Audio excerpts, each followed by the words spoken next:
Can you start a podcast with me, please? I need something to do.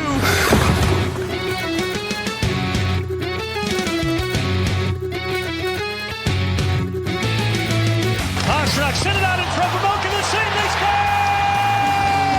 Elias Lindholm looks to the heavens. Here's a chance. Potter right in, and goalie scores. Oh my, what a move by the rookie. 2-on-1. Pastrnak moving in with Marchand. Get it to it. Score! The zone. Coyle dances in. Backhand score! Lindholm right wing corner. Pastrnak is there. He scores! David Pastrnak wins it for Boston.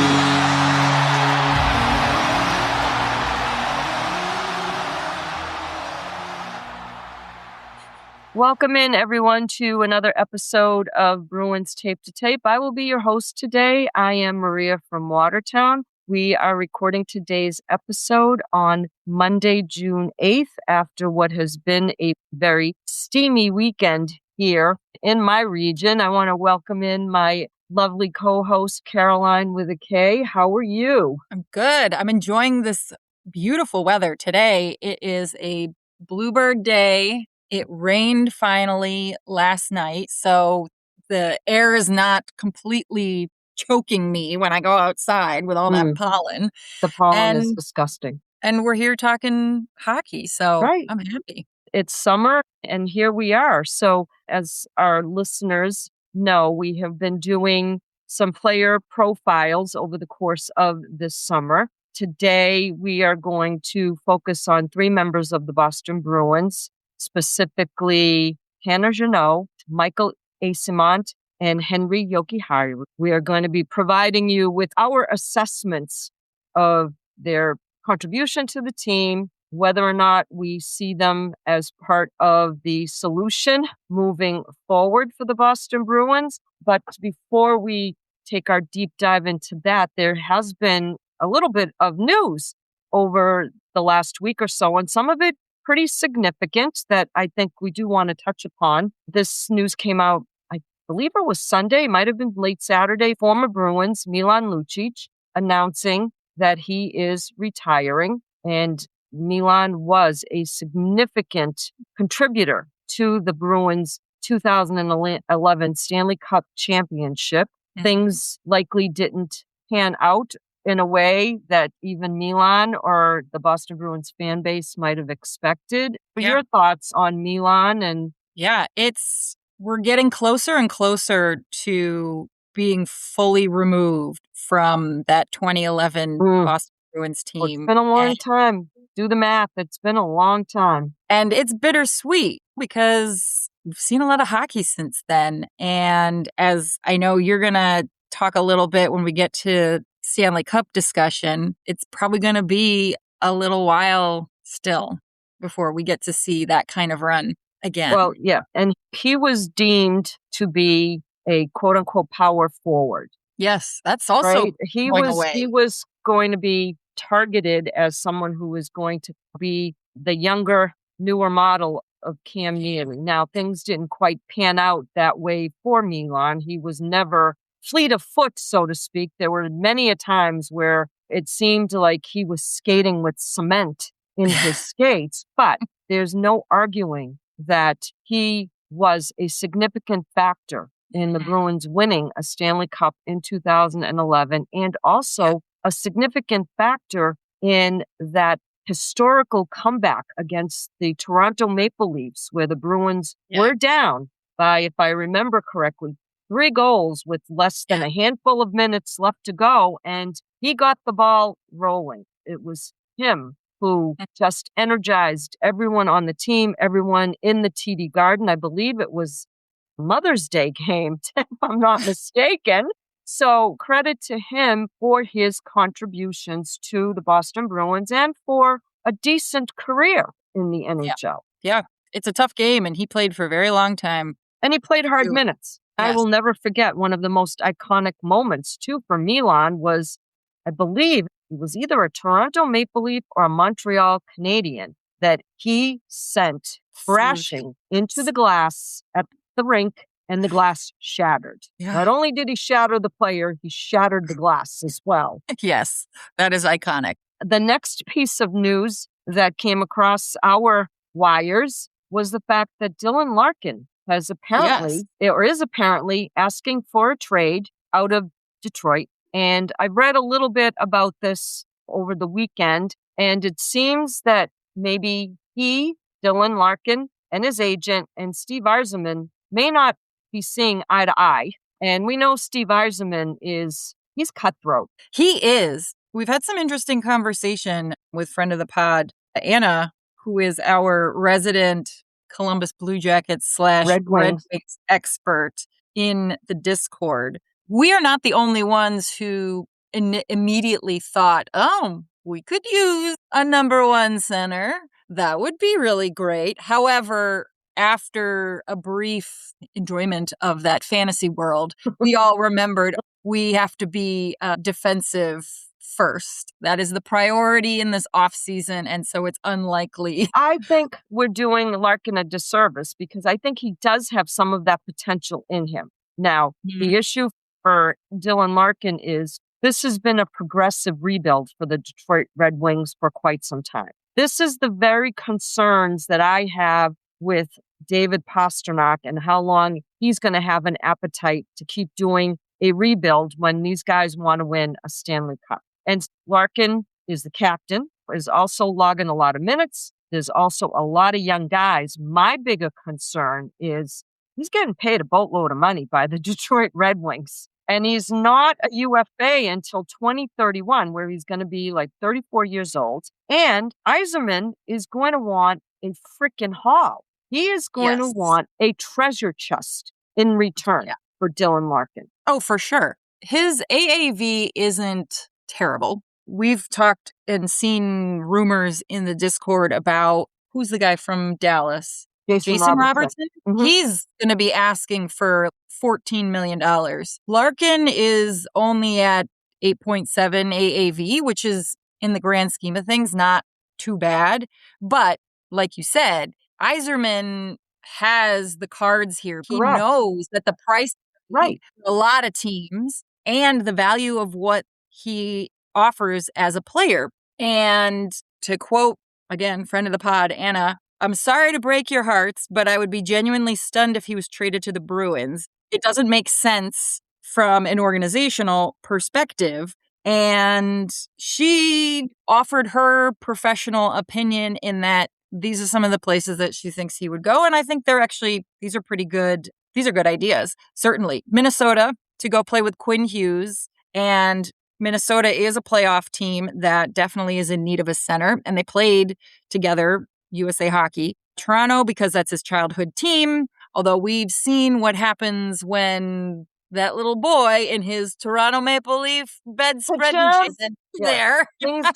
The fairy tale doesn't end well there, although it might end well for Mitch Marner, but we'll talk about that. Yeah.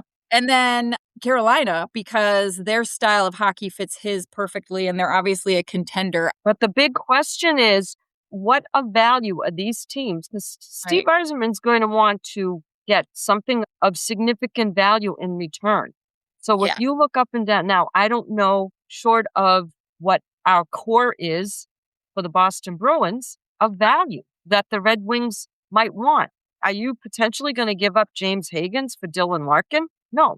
So I agree with Anna between the money and what the expected return. I don't think the Bruins could fit into that equation. No. And I do think that they should stay the course and focus on that right shot D more than anything moving forward. We especially have a roster right now that you would certainly call a bunch of Jags. And I think the roster is comprised of a lot of guys who are placeholders in the sense that they're guys who are replacement level in all the metrics, and they're just holding the seat warm until Boston can kind of figure out either do we have somebody that we can develop and bring up? Can we trade? Can we sign for something a little bit better? But each of those spots is earmarked. And as much as it would be lovely to have Dylan Larkin, we don't really have a clear path to have him on the Boston Bruins based on need and availability of who we could give up. But let's call a spade. Money, too. That's a lot of coin. That is a lot of money to have tied up when you have more than one need if you want to get to the level of play that we're currently seeing right now, which we'll talk about in a little bit. The next piece of news that we want to talk about is the NHL has started its award presentations, and we've had a few that have been announced over the last week or so. One I think surprised you based on the comments in the Discord was John Cooper winning Coach of the Year. I thought maybe Lindy Ruff. I agreed with you. I thought maybe Lindy Ruff. I didn't say that. Who said that? I thought it was you. I didn't even know that John Cooper won. Yeah, John Cooper. But come on. There was someone in our Discord, but I thought it was you. My bad. Whoever it is, I agree with them. That's stupid because it really should be who came in and made an impact. Who saw the Buffalo Sabres getting as far? Now, and I know that these awards are based on regular season accomplishments, but still, we saw them make such a gigantic turnaround. Yeah. This is on par with my opinion of what happened with the Vezina. And I'm not saying that Jeremy Swayman 100% should have won it because I'm a Bruins fan. Sorokin, I think, could have also easily been the winner. I have a problem with the idea that it was Vasilevsky because, one, I think the days of peak Vasi are done and gone. Yeah. And secondly, how hard can it be to be the best goalie when you're on a team that is consistently one of the best teams in the league, coached by consistently one of the best coaches, compared to the Islanders and the Bruins, where those goalies had to do a hell of a lot more work. Yeah. So speaking of Vasilevsky, the NHL is doing some fun stuff with the presentation of these awards. So Vasilevsky's was left in his vehicle and by police officers, and it looked like police officers were actually searching Vasilevsky's vehicle. So I thought that was a little bit funny. Connor McDavid received his award for, I think it was the Ted Lindsay for most outstanding player. His was presented to him on the golf course. I didn't see that one. Yeah. And Cole Caulfield won the award for the most gentlemanly player. And Suzuki of the Canadians won the Selke trophy. So we still have, I think, and Werenski won the Norris. Oh, Norris. We're still looking for the most valuable player. And I think that's the one that's going to be announced at the NHL award ceremony. But that's what we have to date with NHL awards. But we're going to get to the Stanley Cup Finals, which have been freaking off the charts. Unbelievable hockey. These two teams, the Vegas Golden Knights and the Carolina Hurricanes, are freaking relentless. Just when you think one team has the game won, they're up 3-0. The other team says, yeah, not so fast. We're coming back and we're going to take this game into overtime or win it in regulation with mere seconds left on the clock. And I don't know about you, but watching these two teams play makes me realize how far away the Boston Bruins are from getting themselves back into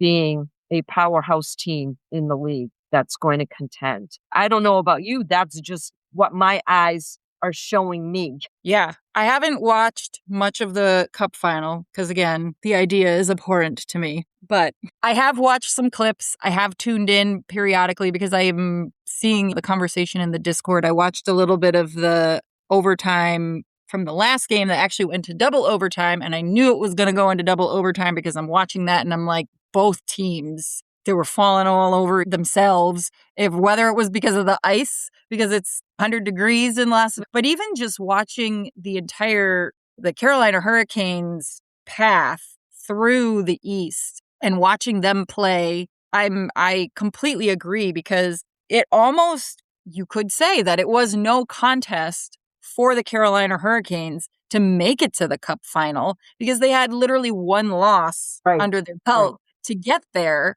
they just steamrolled everybody, and watching them play and their level of intensity and just everything that they're doing out there, I agree. It was good for Boston to get into the playoffs. to remind players, especially ones who had been to the playoffs and experienced the grief and loss of last season, and then to give those young kids who had been new last year, who'd never been to the playoffs, to give those young folks a taste. It was good. Hopefully it will motivate, but this is not the 2013 to 2020 Boston Bruins team Jose. at all. Watching the game 3 on Saturday night, first of all, Vegas had 2 goals called off right away. They were the right calls. I hate to side with the NHL and the officials, but the goaltender interference was the correct call and the offsides was the correct call. But then you have Mitch Marner seems to be waving his biggest middle finger that he can find at the Toronto Maple Leafs and that organization. 3 goals, the fastest hat trick in the history of the Stanley Cup Finals to put Vegas ahead. And I found it interesting. I was reflecting on this when I was then also thinking about the Vezina. This is a Stanley Cup Final without an incredibly elite goaltender on the ice. You think about the last 2 seasons, you had Bobrovsky, and in the past, you've seen obviously Vasilevsky, and to not have ultimately one of the best goaltenders playing is obviously contributing to the high number of goals. And I still stand by my own personal philosophy, which is goaltenders win cups. And it's obviously going to come down to who can be the most clutch in that moment. But Freddie Anderson certainly got Carolina to the 3rd round. And then Carolina took care of everybody else in that 3rd round against Montreal. Shockingly, but not shockingly, Freddie Anderson got pulled. And Brandon Bussi went in and he was lights out until that. And the thing is, when you're playing in the Stanley Cup, you're already at game 3. You've logged how many minutes as a player the whole season. And now you've played a really intense game. It's much more physically demanding. It's much more mentally draining. And even though you have the intermission period to take a break, it's not enough, let's be honest, to be completely refreshed. Those games end when somebody just gets too tired and they make a mistake. But credit to Carolina for coming back and tying the flipping game when everyone thought this is over. And no. So credit to them and credit to Brendamore for pumping his guys up to get them back in that game. But holy moly, what a finals this has been. And what an eye-opening view it is for those of us who are Bruins fans to say, we are nowhere near these 2 teams right now. So, which brings us to today's conversation. Yes. Where we're going to talk about Michael Eyssimont, Tanner Jeannot, and Henri Jokiharju. Let's start out with poor little Mikey Eyssimont. Poor little Mikey Eyssimont. So these 3 guys are signings from last year. Technically, Jokiharju was a re-sign on June 30th, whereas Jeannot and Eyssimont were brought in as part of free agency. Free agency, correct. We did a whole episode last August about Mikey Eyssimont. I think for the most part, this is a guy who met general expectation. I think we were probably more optimistic about him last year for 2 reasons. One, we had just come off a very traumatic season where everything was terrible, and we hoped that everyone who signed could make some kind of generally positive impact. He played 56 games. He's 29 years old. I keep thinking he's younger. I was a little surprised when I brought that up too, because I thought he was younger as well. Yeah, but he's a bit of a journeyman. There's always going to be a place for a player like him. So 56 games played, 8 goals, 10 assists. Again, met general expectations. He was expected to score about 8 or 9 goals.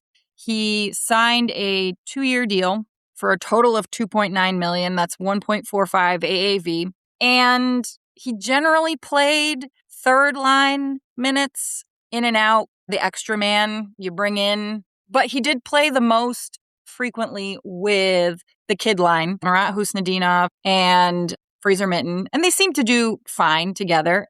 This is a guy, though, that I'm thinking he's got another year left on his contract. He's not very expensive. He's certainly a placeholder Jag type. I have to assume he's going to be a part of a package. My assessment on this, based on how we finished the season, Mhm. he was a healthy scratch on more Yeah. than one occasion. And I think he is going to fall by the wayside because given his statistics and the number of games he's played, wouldn't we be better served to have a kid up from Providence or someone else up in his place and Yeah. move that money off your books? I think my expectations for him, I expected them to be a little higher than what we saw. There Yeah. were times where, hey, this guy is giving it his all. And then there were other times where it was like, where are you?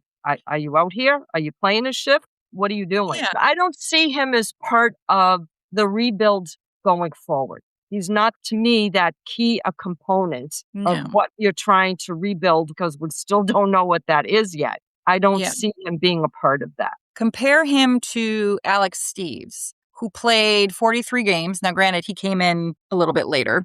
So he played 43 games. All right. Steves, also a center, but he had 6.6 goals above replacement compared to Michael Eysimont's literally 0.7. And he was a plus player to finish the season. Eyssimont was a minus player to finish. Now, only a -3. And I know that's not the be all and end all statistic, but even when you look at the average ice time, Steves was getting a little bit more than Eyssimont was. So my point being, here you've got two bottom six players at this point, same position, same general usage, but you have someone like Steves who is making actually a pretty good positive impact on the team in fewer games. Steves had 144 hits this season. Eyssimont, not even close. He had 54. Yeah. You're looking at a guy in someone like Steves who had less time on ice, played fewer games, scored 9 goals, and had 7 assists for 16 points versus the 8 goals and 10 assists for 18 points in Eyssimont. And Steves is 3 years younger. Yeah.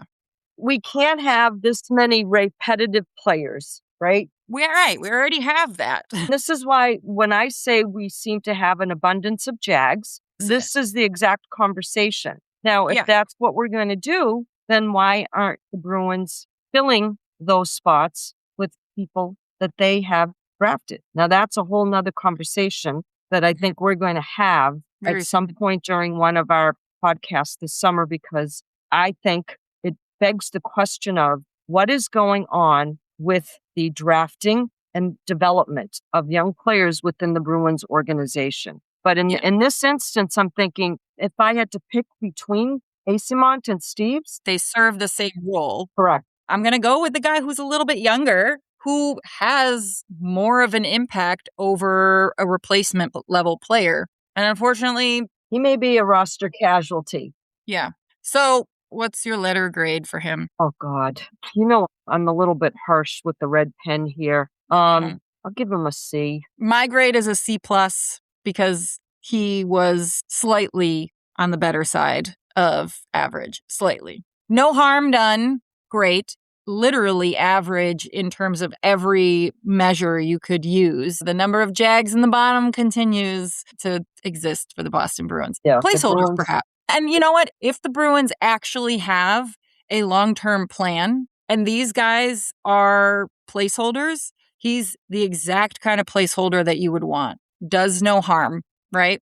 I guess. You're rolling your eyes. I'm rolling my eyes. People can't see me rolling my eyes, but it's tiresome that we continue to have these conversations around players that don't light a fire in our belly. Yeah. So, but okay. Next. The controversial one from last year, Tanner Jeannot. Now, we didn't love this particular signing. Nope. We had a whole episode about him. He's been in the league for 6 years, although I'll say 5 of those seasons are as full-time players. Only his first full year in the league for Nashville was it a year that he truly amazed. Otherwise, he's basically put up almost the exact same numbers, games played, goals, all that every year for the last 4 seasons. Now, that alone, okay, fine. You then know what you're getting. Obviously, the rub is the fact that he just turned 28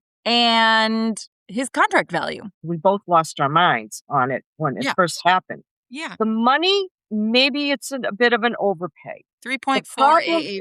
The problem that I think most of us had in this region was the freaking term on this contract. And if I'm not mistaken, it's a full no trade because the guy doesn't want to move again. Given the role that he plays and the minutes that he plays in terms of what you're expecting him from a physical level. Sure.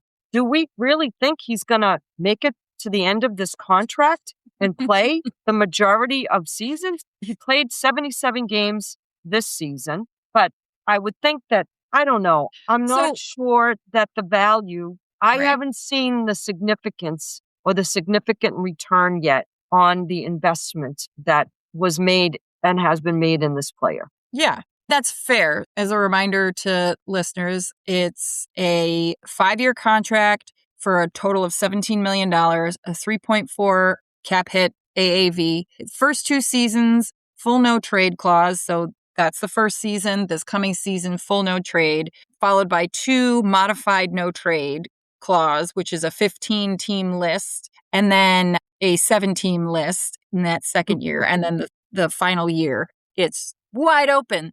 But, he plays a very physical game. We talked about Milan Lucic at the top of the episode. I think maybe the Bruins were hoping that he could be someone who could bring a little bit of that physical flavor that, granted, nobody's going to compete with the physicality that Milan Lucic brought to the game back in the day. Last season, we only had Mark Kastelik, and he was a younger, less experienced player, and then had some concussion He was issues. pretty beat up and banged up. He had those concussions. He does have concussion issues. Yeah, they needed to have another guy who could play that same physical game, and they played really well together. I'm not saying that Jeannot was a bad player at all. He had 239 hits, which is one of the higher numbers in his career. The last time he had anything more was in 22 when he had 290 hits. This is a guy who's still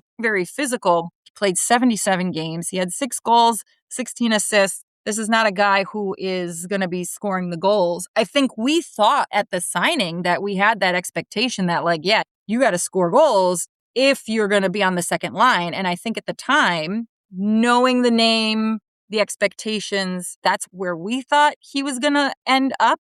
And he's clearly a 3rd and 4th line player at this point. He's got a very different role than what I was expecting him to have, but he's been consistent. On the positive side, given the physical nature of how he plays, he did have a few fisticuffs here and there throughout the course of the season, but he's not in any of the top tier categories of penalty minutes. He does seemingly play a relatively clean, hard game, leading the league in penalties this season were Nikita Zadorov and Mark Kastelik of the Bruins. If you look at his assists per 60 minutes and his points per 60 minutes, he had almost 1 assist per 60 for amount of time that he played. So that's impactful. That's the most he's ever had in his career. And then his points per 60 was 1.36, which is also one of the highest that he's had. So, he's only on the ice for all of 10 minutes a game, maybe a little bit more, 12 minutes per game, but he's making an impact. What's his? He's 12 minutes, 38 seconds. But I think you're right. That's an expensive placeholder. And I don't think he's going anywhere. We're having this conversation. I think it's a moot point because I don't believe that he's going anywhere, at least for the upcoming season. And Don Sweeney, when this player was brought in, was talking about his leadership qualities and being a veteran voice or presence in the room. So maybe that's what he's being compensated for. I don't know. If you ask me, did he do his job? I would say, hold my feet to the fire. Yes. Am I excited about the impact that he made?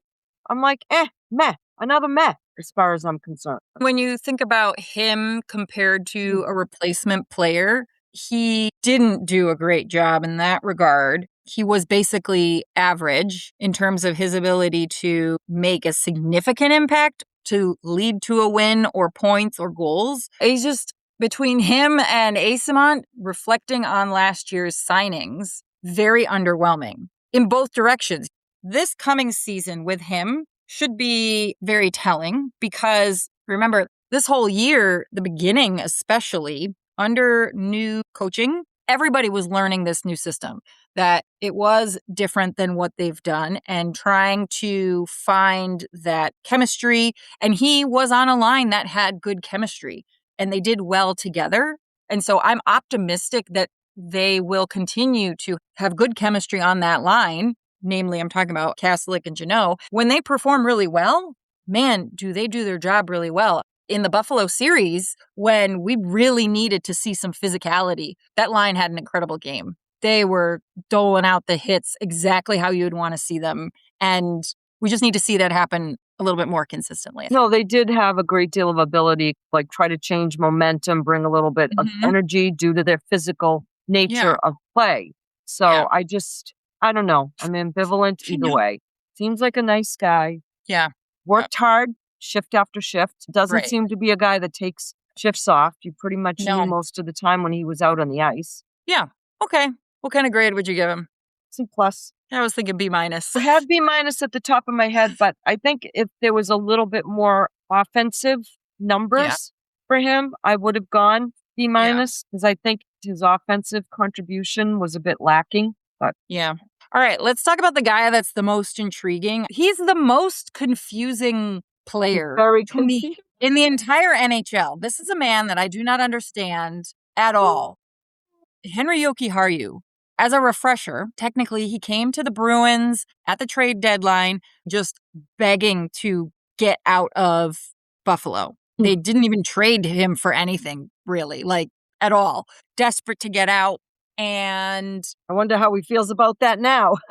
you know, we talked about him last summer.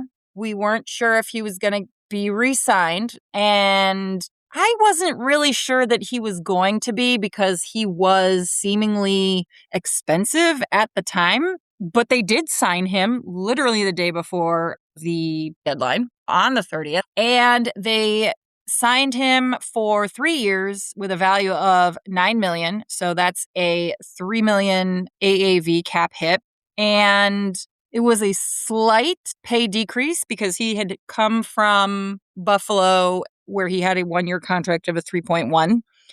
And this was a little bit of a surprise because we knew that he wasn't going to obviously want to play for less. So I certainly thought that he was going to be on his way out. And he confuses me because this is a guy who is always picked for his national team. He played for them in the Olympics. He just played for them for Worlds. And Norway won. He won, well, Finland. He won, Finland, excuse me. He won a bronze medal in the Olympics and he won gold or whatever they wanted, whatever they gave away there. And he's consistently ending up on these winning national teams. And one thing that I have learned over the last couple of years, I apologize to the nation of Finland because I was not familiar with your game. Like, holy crap, this is a country that produces tremendous hockey talent beyond goaltenders because I've only known them for their goalies. So this is a guy who is incredibly successful on the international stage. And the international stage, when the NHL is allowed to participate at that level, their team is always fully NHL players. They were one of teams in the Olympics that had 100% NHL roster. They participated in the Four Nations. So why does it feel that this guy is the most underwhelming defenseman ever? Why does it feel like he doesn't play like that? I don't know. Because he is underwhelming. On our team, anyways, from what we saw, he played only 41 games. He was in and out of the lineup. Yeah. right? But then here's the other thing that kind of was surprising. I don't know, is it just because he's very unassuming? He played literally half the games. He was clearly the seventh man. He was depth. Odd man out on the defensive depth chart. I looked at his numbers, and I also compared him to 3 other bottom borderline odd man out defensemen. Aspero, Lori, and Peak. Aspero played 61 games, Lori played 73, and Peak played 77. When you're looking at their contributions above average, and that average is the JAG, 0 goals above replacement, wins above replacement, and then the standings points above replacement. So when you're considering that defensively, Aspero had the best numbers. He had an 8.5 goals above replacement, 1.4 wins above replacement. Jokiharju had 4 goals above replacement and a 0.7 wins above replacement. Now, if he had played more games, he probably would have then ended up having very comparable numbers to Aspero, which blew my mind because I could see and recognize how good of a player Aspero is defensively. He's a defensive defenseman. And I thought maybe some of those numbers are for Jokiharju are just that good because he didn't play that often, but his low player usage supports that narrative that his positive contributions did actually belong to him. Because then you look at someone like Lori, who played 73 games, he had a negative 2.1 goals above replacement, and then Peak had a horrific year with a negative 9.1. That makes Jokiharju look even better. So I don't understand this guy. Then why the in and out of the lineup then, do you think? Why? That's what I'm wondering. Why was he, if he could make that kind of an impact on literally half the games, and he's not just playing half the games, but he's playing bottom pair minutes, probably. Granted, Sturm did a good job of not overly relying on just the top 3 guys. Rarely did you end up seeing games where, McAvoy or Zadorov or Lindholm were playing 28, 29 minutes. But in the games that Jokiharju was playing in, he was averaging about 17 minutes of ice time. Yeah. And McAvoy and company were probably really getting 21, maybe 22 on average. So it's not that huge of a spread. He was still playing bottom pair, but okay, there's nothing wrong with him if he's a bottom pair player. That's just the same thing as being a bottom 6 forward. That doesn't mean you're bad. You have a different purpose, right? Why the heck was he then not playing more? I don't understand. Well, I think it's a question. I think that the organization sees some upside in Henry and trying to develop that upside. But when you're straddling the fence of what the Bruins have been doing with one foot on the rebuild line and the other foot over we need to get in the playoffs. We can't have another year where we miss the playoff or ownership is going to have our heads on a platter, so to speak. I think that has an impact on the usage of someone like Henry. Yeah. Like they were I don't know. To take a risk. I don't know. This is the least number of games that he has played in a season since his first year. He hasn't played fewer than 60 games since 2020. And he performed right on target. Now, I will say that there were instances, and I can't remember them specifically, because we've spent a fair amount of time crapping on Mason Lori. When he's good, he's really good, but when he's bad, he's really bad type of scenarios. Sure. And I think there were some instances where they needed to have Henry take a view from another level on occasion. I think that's still part of the development of the player and not wanting to have compounding of mistakes and errors. Listen, what was good enough for Mason Lori needed to also be good enough for other members of the D-Corps as well. Sure. Yeah. He's just about to turn 27, I think, in this month, in June. As we've talked, defensive players, they take a little bit longer to kind of get to where they need to be. Usually it's about 28.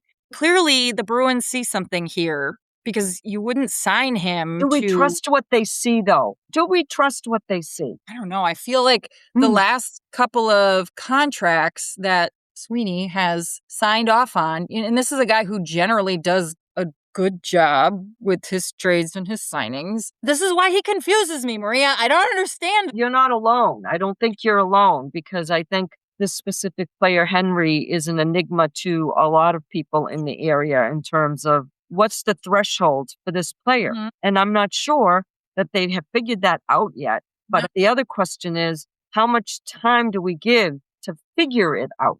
I don't know. I think how he gets used in the fall will give us an idea of the direction that Boston is going to be going in with him. Because I think this past season, they gave a lot of responsibility to Andrew Peeke, because he does have, as a player, I think does have a lot of talent and ability as a defenseman. And they gave him more responsibility, and it blew up in his face.